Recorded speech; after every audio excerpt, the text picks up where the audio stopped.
All right. So today we're going to talk about budget strategies and tools. And I've got a lot of information here. So I want to go over our agenda and what we want to accomplish today. We're going to start by talking about budget strategy and then steps and tools for budget preparation. And then there are some bonus slides that I don't believe we'll have time to get to, but I think it'll be really helpful about budgets around funding, grants and programs, budgeting for funders. Budgets are something everybody talks about. There's a lot of presentations out there about budgets and how to do budgets, but what it really comes down to is getting the tools that work for you and your organization, and I think that is the most difficult part. So there's a lot of budget possibilities out there. And when I do presentations, I like to relate the topic to something that is not accounting related, but I think overlaps and can make you think about it in a different way.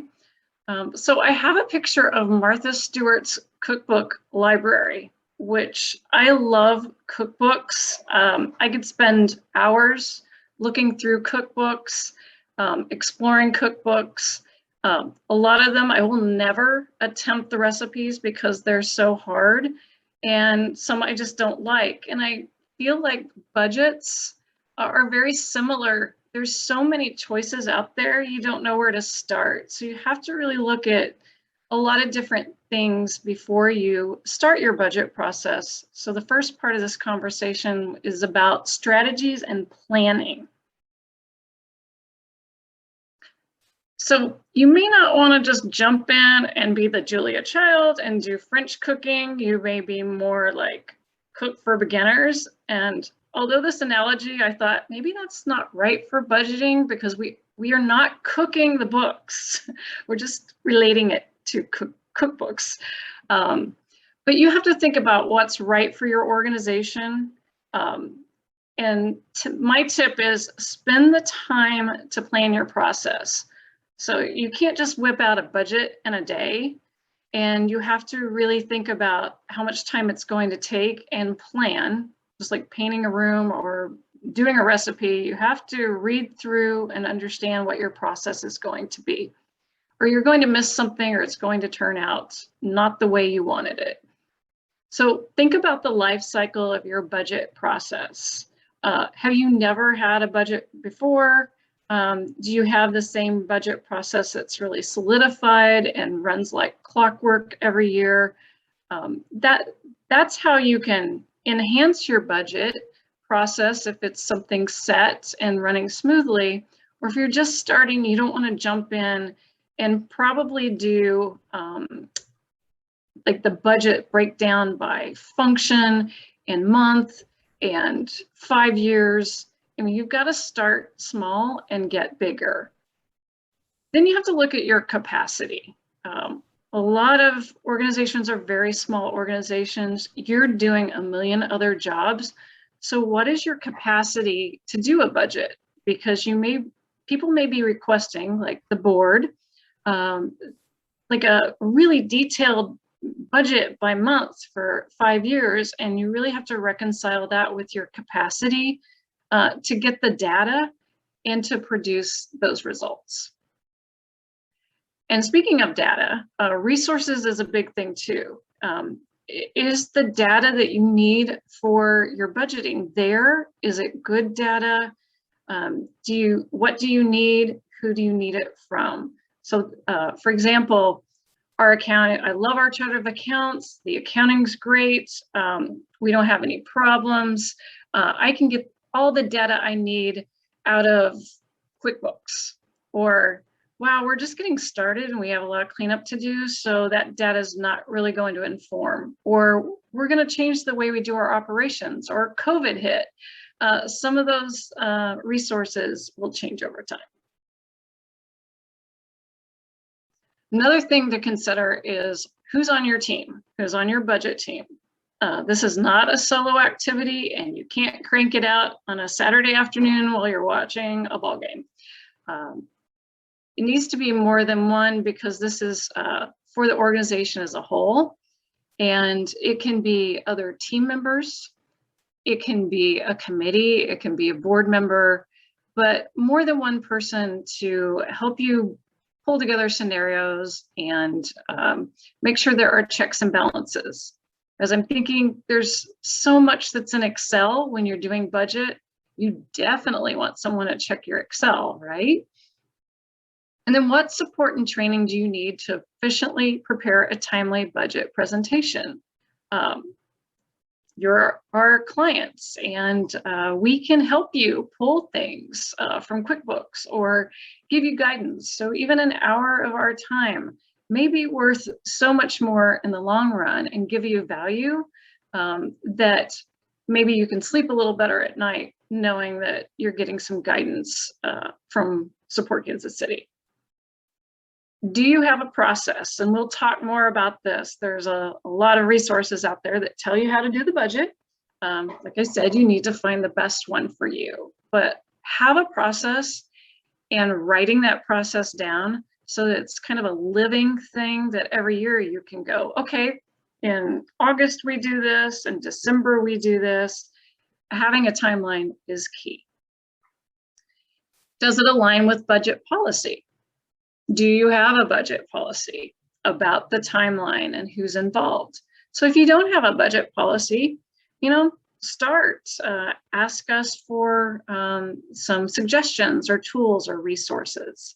If you do have one, make sure that it's read and revisited and updated as needed. Does it align with your business plan? And does it align with your strategic plan? If you have a strategic plan or a plan about having a new program or expanded programs and your budget doesn't reflect that, then these things aren't talking to each other. And so, for example, Support Kansas City just went through their strategic plan. And so when we put our budget together, we're going to align that with the strategic plan. And then what is the board's involvement and responsibility? One of the greatest fiscal responsibilities of the board is to make sure that there is a budget and that it's approved by the board and that they are actively looking at the financials and the results against the budget. And, if you don't have a budget, a simple start, you really do need to have that budget, and the board should request that budget and have that as part of their fiscal responsibility. So some other just random thoughts about budgets, because you think, well, I'll just put my revenues and my expenses. But with nonprofits, we like to make things just a little more complicated in layers. So utilizing reserves. Say, for example, you have been saving for 3 years or getting funding for 3 years to do a new program. And this year, in 2022, you're actually going to implement that program, but you're utilizing things that you have raised for the past 5 years. How are you going to present that? If you're going to show a deficit because you're now showing expenses and the revenue was 2 to 3 years prior, how do you communicate that? So that's something to consider. Also, accounting for below the line activity separate from operations. So if you're going to do a capital purchase or debt repayments, how does that look so that when you present the budget, that you've got the whole picture of what's going to happen during the year or the multiple years that you're presenting a budget. And here's something we could spend the entire coffee cup conversation about, because this is probably one of the most asked about items, is how do we present restricted funding and the effect on the funds available for operations?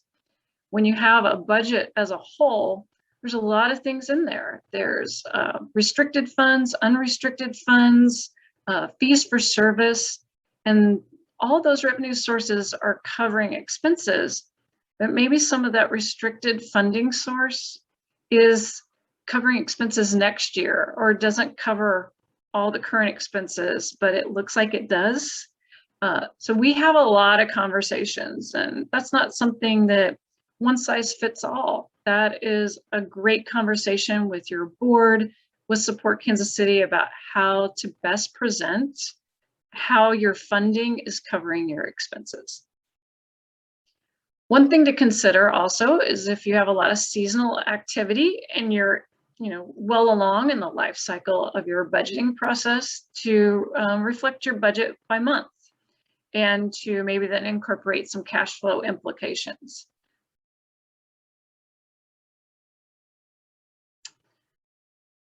And then the presentation.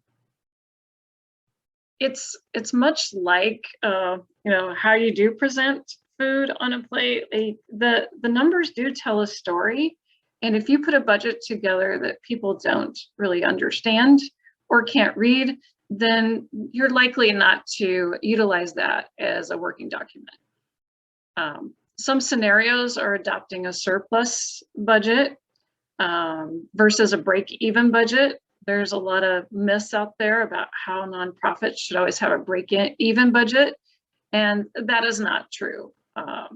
You are a business, you are delivering services, and there are years when you're going to utilize reserves from prior years, where you're going to create reserves in the current year, and your budget is not going to break even.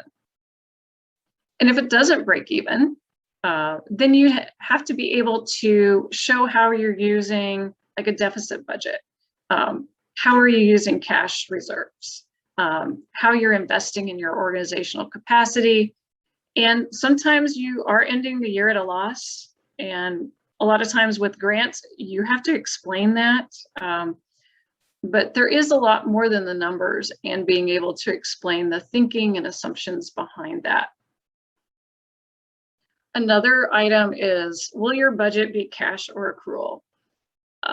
Cash is really straightforward, and it seems like, well, that'd be easiest because we're always thinking about cash flow. But if you just do cash, what you may be missing is some large accounts receivable or pledges that are coming your way, or you may be missing like a large expense that you have to pay in the next year, but it was incurred in the current year. So if you are building a building, or you have a major repair and you don't have to pay the bill till January, and so you're like, well, I don't have to put it in my budget. Well, that doesn't give you a true picture of your organization. So cash flow and budgets are two different things. Will it reflect your current financial reporting method? And can you explain the difference between accrual and cash flow?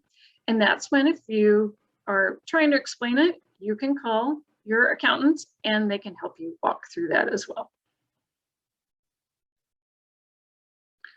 So now I'm going to show you some tools about preparing the budget, just things that I've gathered. We've done this presentation several years ago, and there's a lot more out there. I mean, if you Google nonprofit budgets, you could just spend, the rest of the day and your good evening just watching and learning. So I pulled a couple of those things. I was thinking it would be nice if it was like the blue Apron box that showed up at your door and everything you needed was in one place, and all the ingredients were in the box. Well, you can get there over time, but you have to put that box together yourself. So I found this from Propel Nonprofits. They're an organization that has a lot of tools and resources. If you ever have time, it's way beyond these budget resources that they have out there for you.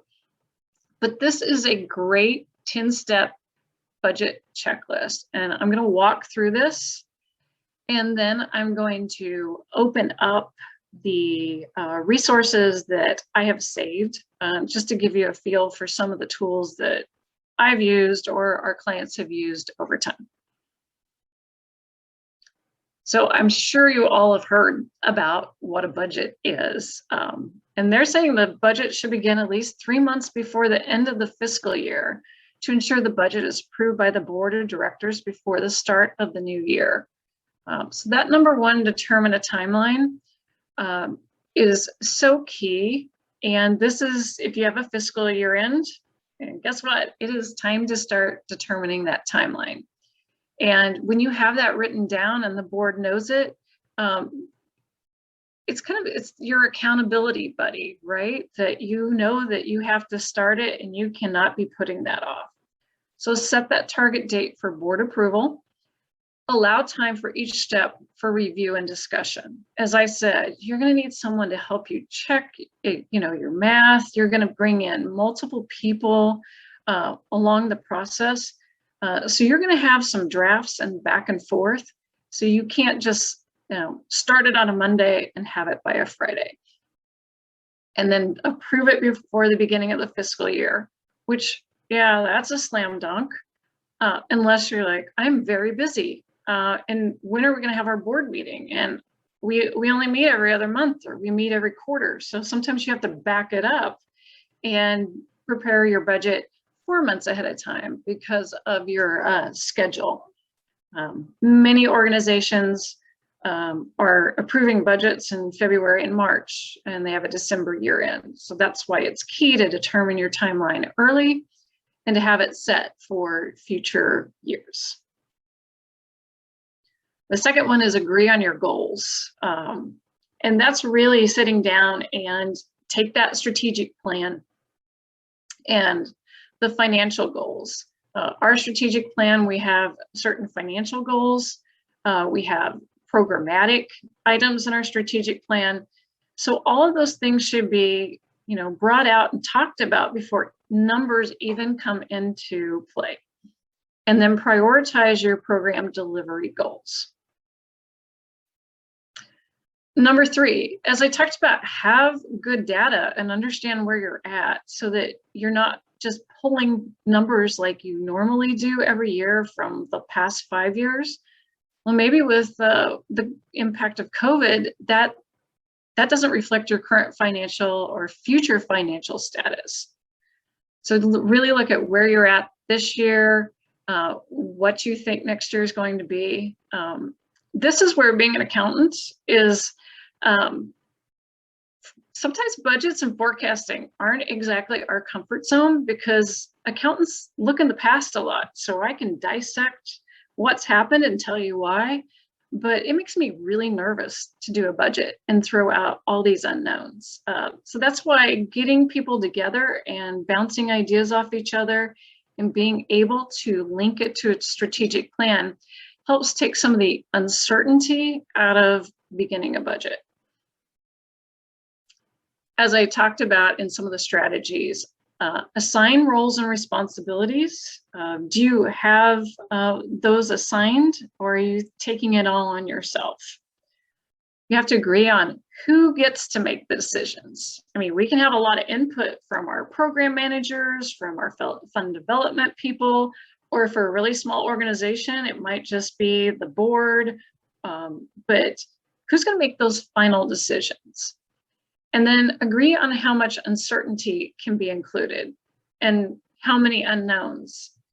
I know that it is really hard to present to a board a budget that doesn't look all, smiley faces and unicorns and great things and puppies, but including the uncertainty and being transparent about it really helps you make hard decisions. And then number 5, start with your expenses first. I don't know if you all have heard that before, but do start with your expenses first. And why do you do that? Because in your strategic plan and your goals, you know what you want to deliver. You know if you want to build a new building. You know if you want to serve 100 more people. And you want to know how much that's going to cost. So you need to get down all those expenses that you want to deliver for your delivery of your goals in the next year or the multiple years you're doing a budget for.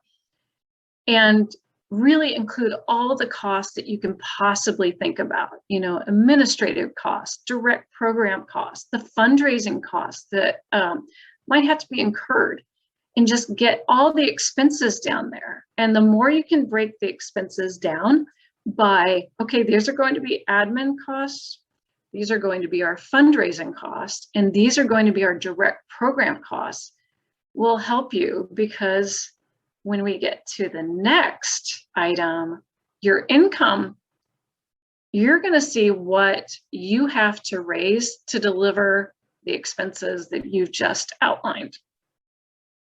So you project your income based on your current fundraising and revenue activities, and then you're going to see what the difference is between the expenses that you need to incur to deliver your mission and the income that you can currently project, and see if there are any gaps, and then how to address them.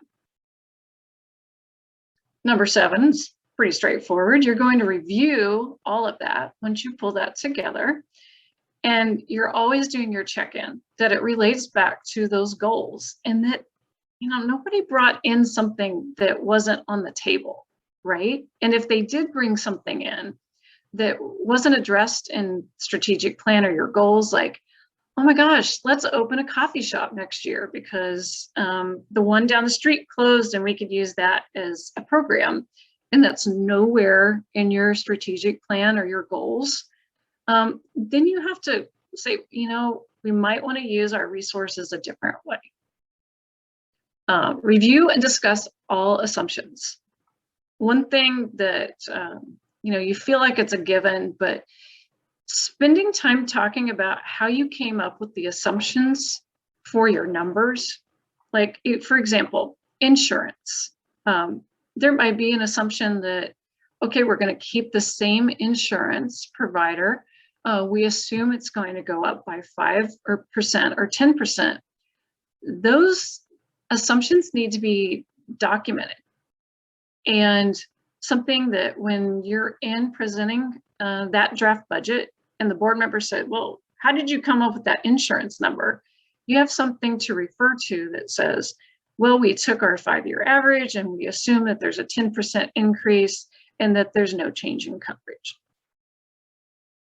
And then when you get feedback from that draft budget, you will make adjustments based on your goals to match your income and expenses. And yay, you review the final draft for your goals and your objectives. And then you go approve the budget and you present it to any committees. And if you don't have committees, or if you're really small, it might be just a couple of board members, or but I would encourage everyone, if you can get a finance committee or 1 or 2 people to show up and give you some feedback, it's valuable, so that when you present it to the board, you're prepared. You've gotten some of those initial questions and you can kind of lock them down a little more before you present it to the board. And your board should really actively dig into it and ask a lot of questions. And if they're not asking questions, maybe the presentation is something they don't understand. The more questions that they ask, I think the better outlined your budget is. And document. And this is a spreadsheet. Normally write down all the assumptions, and then you get to implement the budget and assign. Again, this is not a solo activity. Assign it to others, or again, I understand many of you are from really small organizations. So assigning may mean time blocking, and maybe pulling Support Kansas City in for feedback, or making sure that you do have board members that will commit the time to help you manage that budget. Incorporate it into the accounting system. From an accountant's perspective, if you're not using a format much like what is coming out of your accounting system, it is really hard to monitor that budget. So if you're not doing that, the question would be, is our accounting system giving us what we need if we're having to do a budget that is completely different than our chart of accounts? And then maybe Support Kansas City can help you incorporate those together so that you can monitor and respond to changes as needed.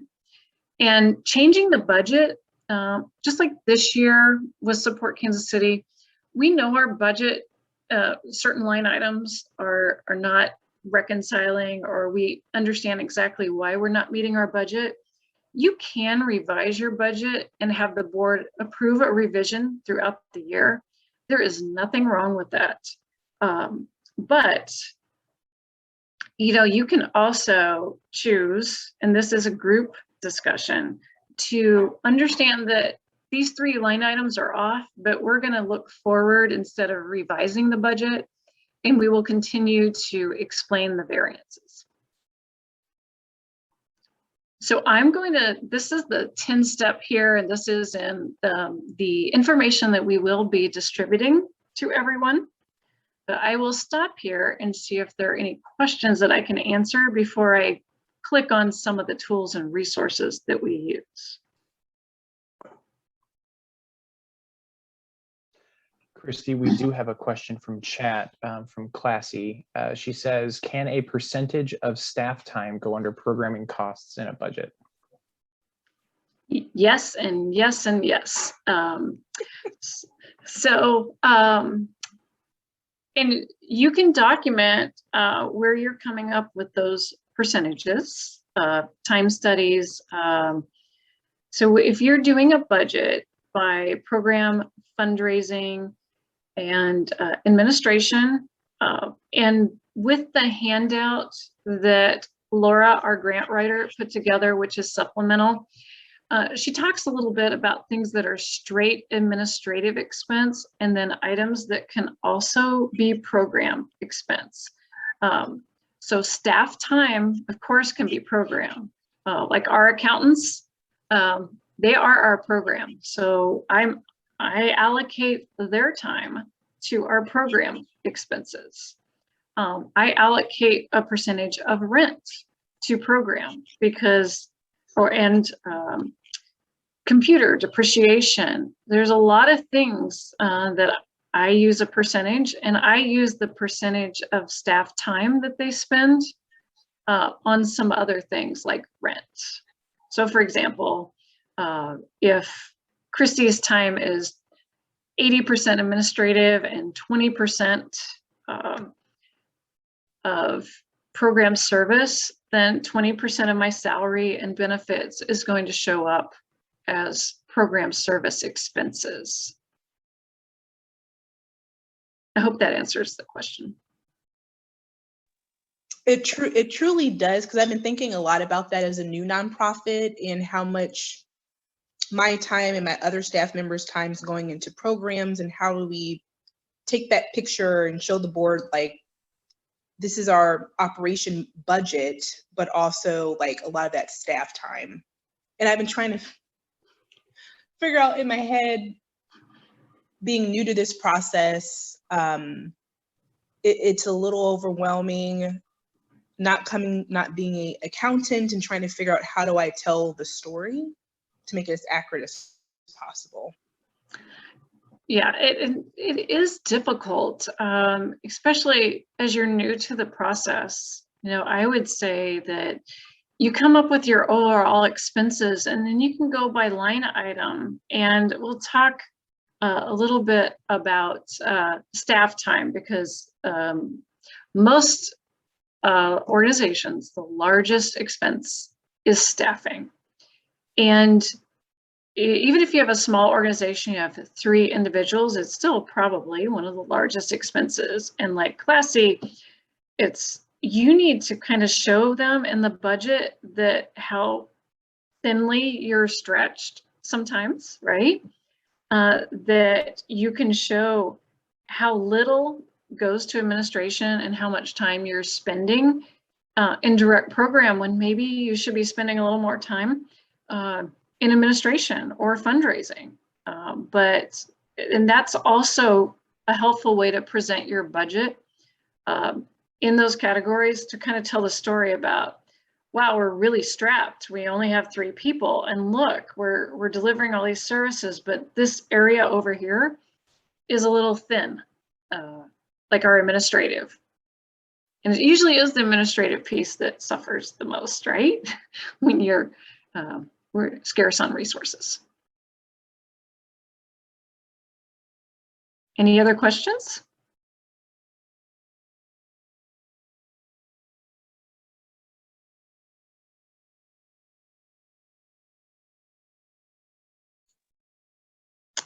All right, well, I'm going to show you. These will all be distributed to you as well. So I'm going to show you first, if we're talking about personnel costs.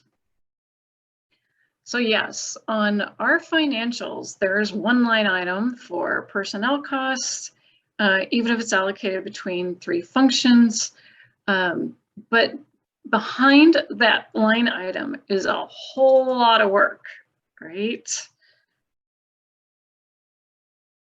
And this is why it's like, take some time and look at this and say, wow, it's going to take me a little bit of time just to do this one piece of my budget.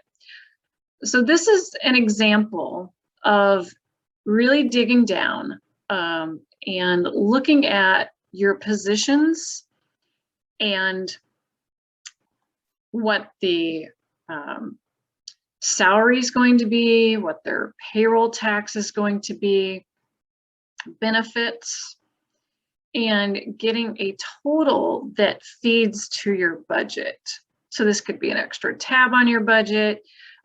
Many times if you have different people in your organization working on the budget, this is totally separate so that, you know, just a few people can see the sensitive information. But you see a lot of assumptions here. Sometimes you can do multiple tabs with different assumptions, like, well, maybe we don't need that operations coordinator, or if we can't meet our budget, does that operations coordinator go to part-time? And to Classy's point, you could layer another level on top of this. Once you get it, you could add columns for percentages of fundraising. You could even break your programs down into 3 or 2 or multiple programs, that one's going to be education and the next is, you know, service delivery, to come up with how you're going to get the expenses for the multiple areas. Does anyone have any questions about this type of? There are several different ways of doing position breakdowns. This is a very straightforward one.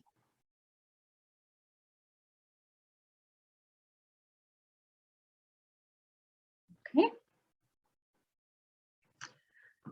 So I'm going to show you, let's see. This is really tiny, I know, but it's kind of a format that we and other organizations have used to kind of look at a monthly budget. This is something that could be presented to a board or PDF'd or summary presented to a board.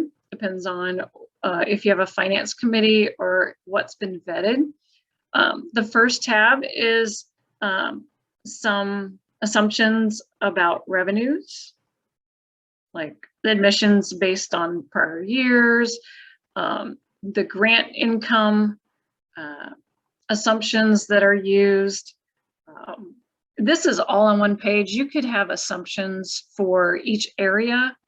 This is actually pretty light on the assumptions.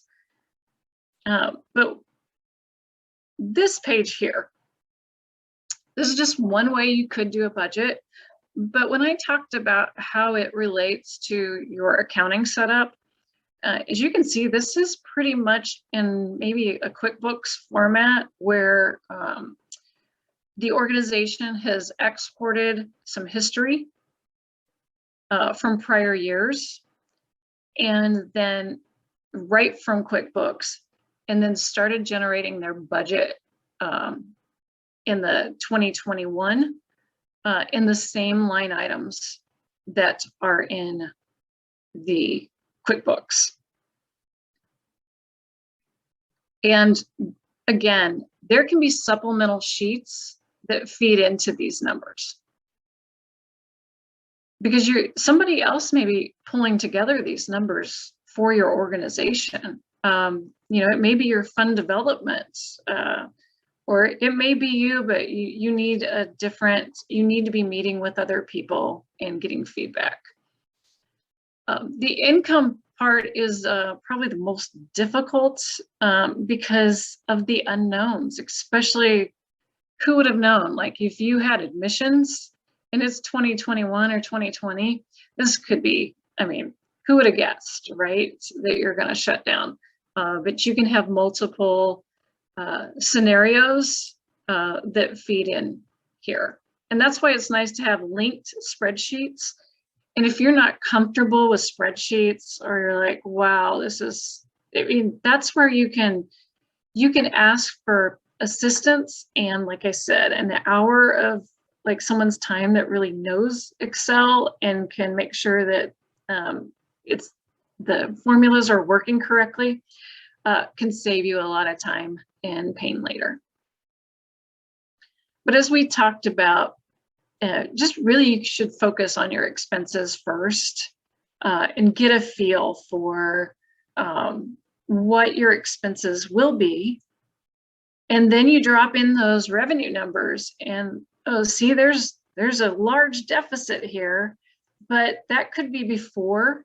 This can be your draft budget. Now you know that you're going to have to come up with funding that you can't account for of around $250,000 this year, unless you're like, oh, wait a minute, we already raised $300,000 last year, and that will be applied to this.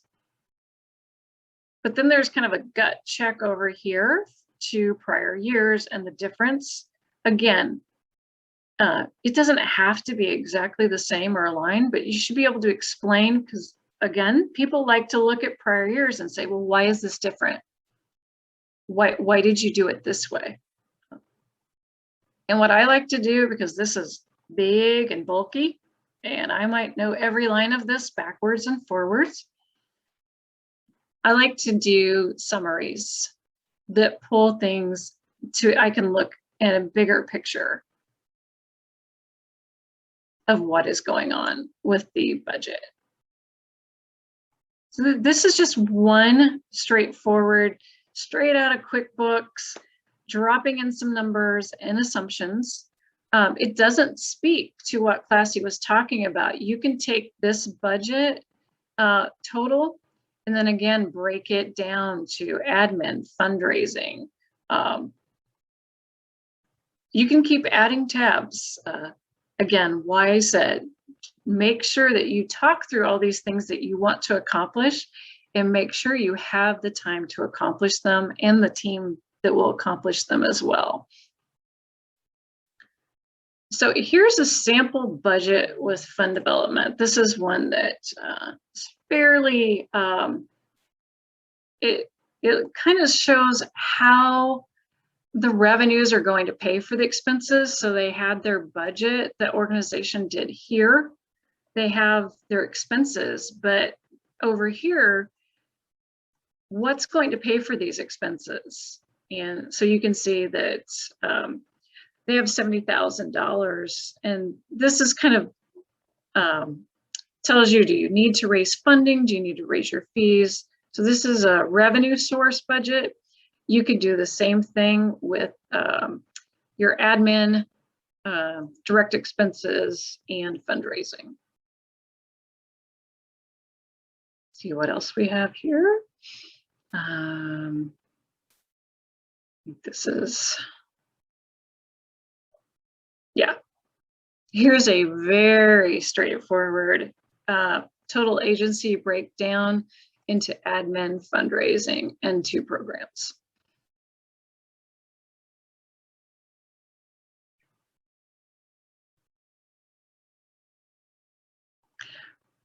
So there's a whole lot of ways to present.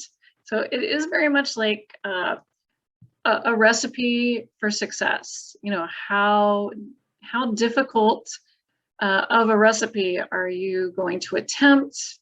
Do you have the ingredients to break this down this much? And then that's why the budget process, you can start year one and have a total agency budget.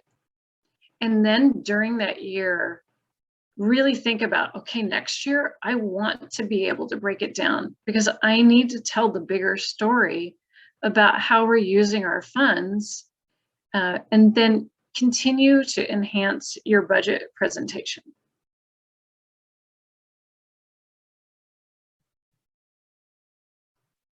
All right.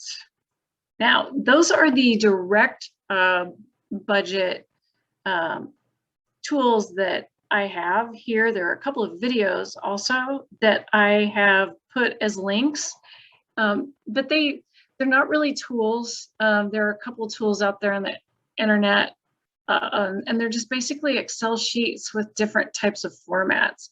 So if you need any assistance or have any questions, because they're always more specific to your own organization, you can always feel free to reach out to us and get feedback. So I would ask if there are any questions about the overall agency budget process or the tools that I have shown. I think we've seen so many budget examples. I'm just trying to think about which one is the best fit for my organization. Like how far deep in this do I want to go? Because I'm like, all right, I know I'm like in my second year. And now I've been thinking a lot about like that breakdown. I love that you said that around fundraising, admin, and programming, and sort of this percentage breakdown. And now I'm like, I don't know. It's exciting to see all this, but then I'm like, well, which one's the best fit for the organization? I have no idea. Yeah, that's where it is very much like get someone to talk to before you jump in. And then, like you said, here's what I think I want to see. And then, you know, we could really help you and say, well, you know, if you feel really good about your overall agency budget, I think that would be the first step. You know, do I feel good about this total and how I came up with this total? And then I believe the next step would be that one I just showed you. Well, let's take this total and try to go line by line. And do I have the data and the assumptions to break it down by the different areas? And if I don't, what do I need to do to get that? Or what assistance? Or sometimes you hit a wall and you might ask us, or you might ask your board member, and they'll be like, well, why don't you just use a third? And you'll be like, oh, I never thought about it that way. So I will tell you that I get stuck in the weeds. I am an accountant. And when Jenny and I have discussions, it is so helpful because she'll pull it out of the weeds. We'll have a discussion. I'm like, all I needed was a direction to go. So that's the feedback I would give you is feel good about a total budget and then consider what story you want to tell. Do I need to tell it by month? Do I need to tell the story by the area? How does it align with the strategic plan? And then we can help you pull together a format. And it doesn't have to be perfect. Like you could try the breakdown the first year and go, wow, that didn't work. But guess what? Next year or mid-year, you could do a revision and you're well on your way.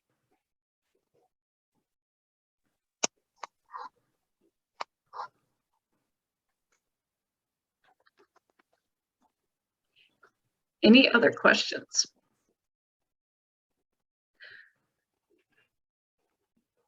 There is a question from Angie in the chat that says, could you provide a sample budget after the call that shows how to show the programming portion of admin time? pretty please. Okay, repeat that one more time. So I'll, Sample budget showing the program portion of admin time. So maybe just Angie, if you want to jump in here, maybe, but it sounds like it's no problem. Yeah. Yeah, Christy, I think that we've had this conversation over and over again with you all at Support KC because our tiny staff is deeply embedded in programming. So we do have to have that added layer behind our budget that shows our amount of time in programming, but I don't know if we've nailed it yet. Like either that or it's just not embedded in my brain yet of how to best put pen to paper with that. yeah, what I will do is that personnel page that I showed you that listed personnel, I will add some columns for, considerations for allocation amongst admin and programming. Is that what you're talking about? Yeah, I think that would be really helpful. Thank you. Can do. Yeah, this one here, we can revise this a little bit so that you have a better idea of how you can take that executive director time. Wouldn't it be nice if you had 25 lines and 25 people that you could have do different things?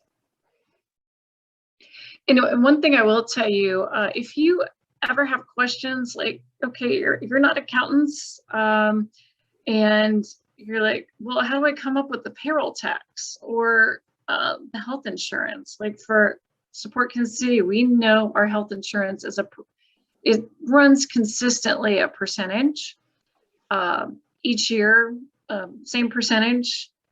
So we may just use like a 7% or 12%. So it's really looking at your historical data as well and being very comfortable with it. And if something new is going on, that you can kind of break that out separately. But a lot of times, as you're maturing, you can look back at multi-year information and we can help you run any trend report that you would like. QuickBooks has the ability to give you a lot of data in a lot of different ways. And sometimes it gets very overwhelming with, well, what data should I be pulling to do a budget?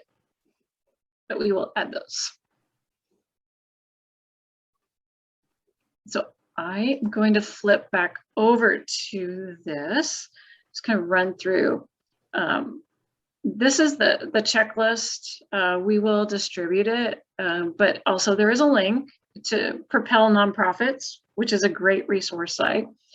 And again, I put a cookbook here because they'll give you step-by-step instructions, but as you've indicated, it's really hard to know how it fits with each of your individual organizations.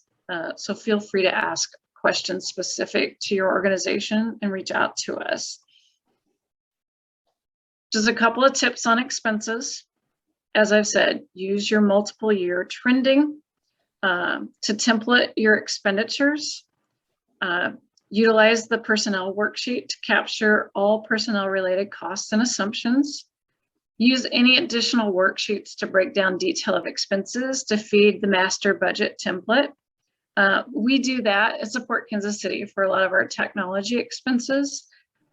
As accounting changes and database, we spend a lot more of our expenditures making sure that our technology is up to date, so that even if we get more efficient staffing wise, that cost is usually replaced with an expenditure related to, staying up to date, computers and support and things like that. And as we've talked about, if possible, and break those expenses down by function. So here's the templates. And revenues, this is the hardest part again. Be realistic regarding your funding sources. Be aware of any that might put you at risk because you heavily rely on them, and that might not be 100% certainty. that you might plan for the worst case scenario, so you know what action items that need to be taken if an event happens. And then another layer, which is really important, if you can, separate restricted funding from unrestricted.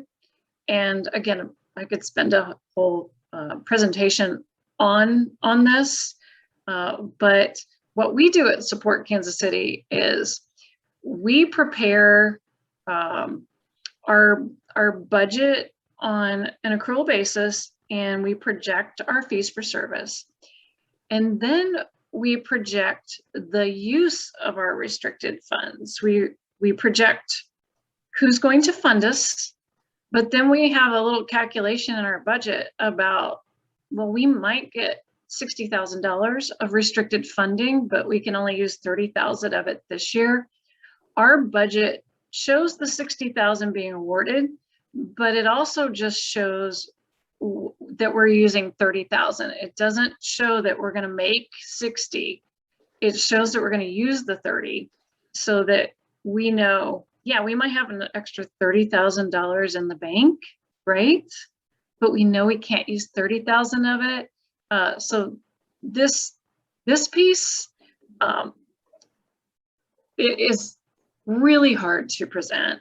It's hard to describe. I'd say it's kind of that second or third tier discussion. You need to feel comfortable with your expenses and your revenue, and then your functional expenses, and then address the restricted versus unrestricted.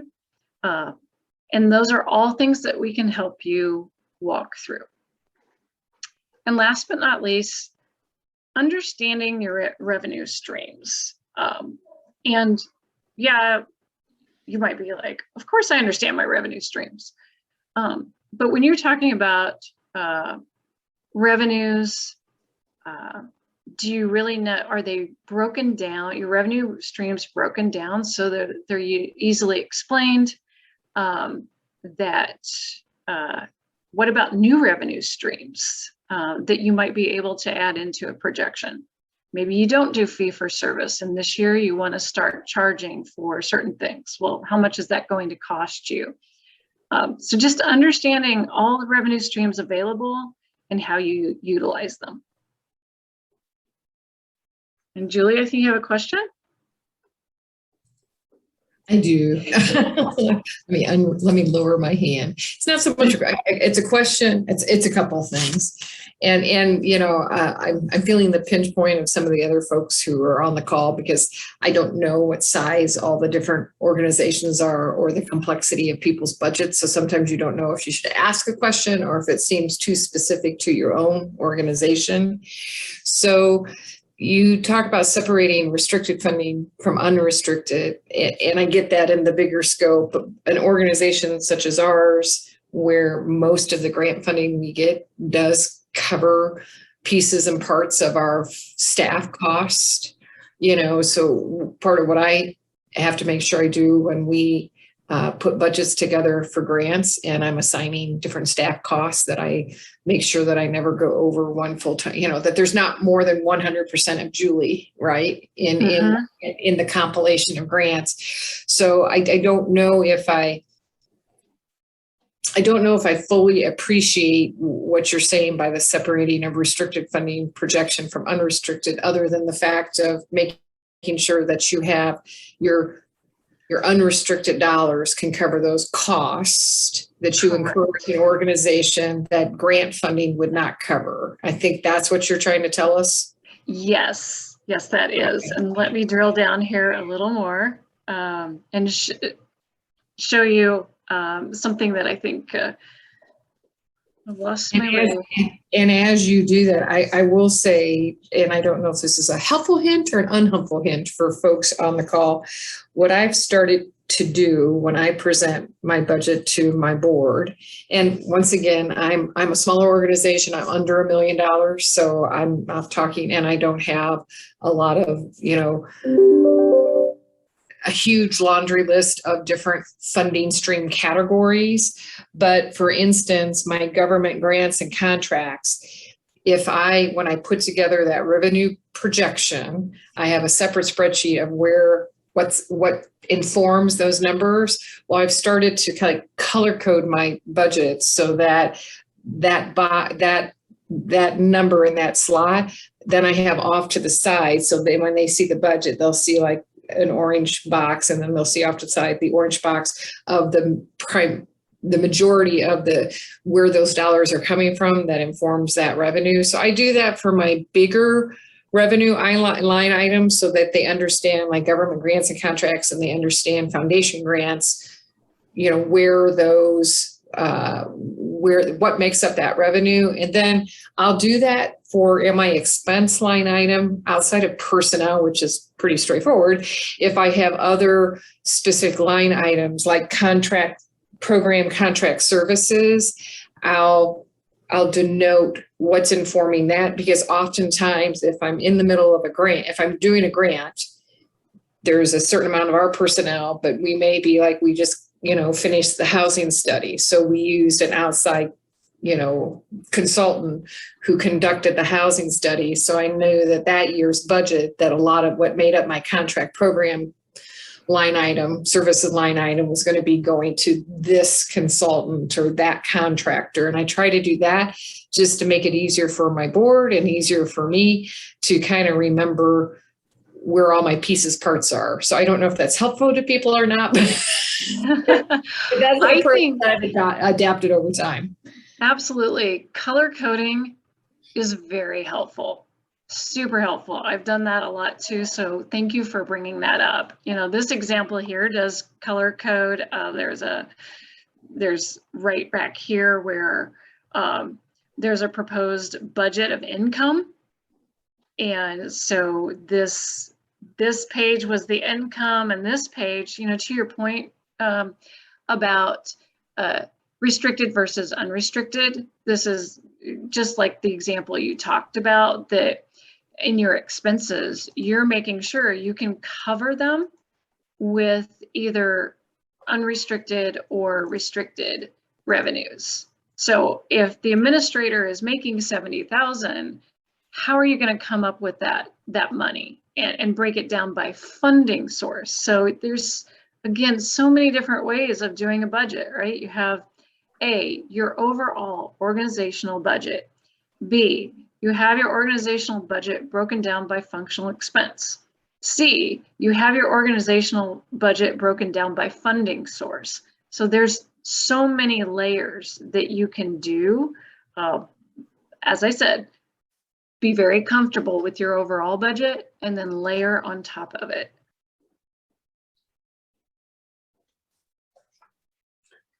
Colors are the most pretty way we can talk about this. Christy, when you send out the materials, this spreadsheet that you're showing us right now, that would be a helpful just reminder of a way that, as you said, after you kind of get your big numbers in place, how another way in which to slice and dice those numbers. This is covering expenses by funding source. But as we talked about, and you can go in the circle, right? If you go through your overall budget and you feel really comfortable about it, then you get to this level of detail and go, oh, wait a minute. I don't have enough unrestricted revenue to cover this administrator's salary. Let me circle back. So it's this circle of, hopefully you don't have to repeat that circle too many times, but it do leave enough time to say, okay, this doesn't work. I need to go back to my overall budget and rework it. Does that make sense? There's a lot of numbers here. Thank you. Yes, it does to me. Mm-hmm. And I know this is a lot of different examples and a lot of information I just throw at you in a short conversation, which is why it is a process, and you do need input from experts. Like I said, it is like cooking. Like, you don't want to bring out the Julia Child and get all the pots and pans, and then you don't even know how to turn the stove on, right? You're just frozen. I've never used this stove before. That you don't need to be afraid to ask for assistance or guidance to get you where you need to go. So this has been a great conversation, but I also know everybody's time is valuable. And I don't want us to take time if you all need to be somewhere else. So definitely send your questions to Christy if there are additional questions, and we will be sending out all of these materials tomorrow, including the video piece of the presentation. Thank you so much for joining us today.